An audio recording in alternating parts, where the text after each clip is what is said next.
In this video, I'm going to give you the answer of this question. The question is, which Motown song was covered by both the Beatles and Rolling Stones? Now I'll give you the answer of this question. The answer for the question is Money. That's what I want. So that is the answer for the question.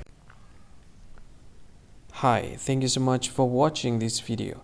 If you find this video is very useful, you can help this channel to grow by subscribing this channel.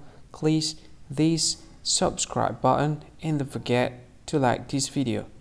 And if you find this video is not really good, or you don't really like this video, or you kind of feel that it's a little bit offensive or something like that, you can click this one, dislike button. You can do that anyway.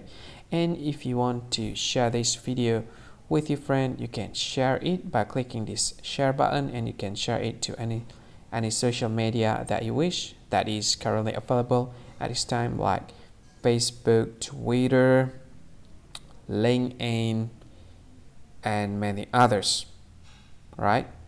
And if you want to add this video to your playlist, you can click this one. You can watch this video later, and you can find more options by clicking these three dots.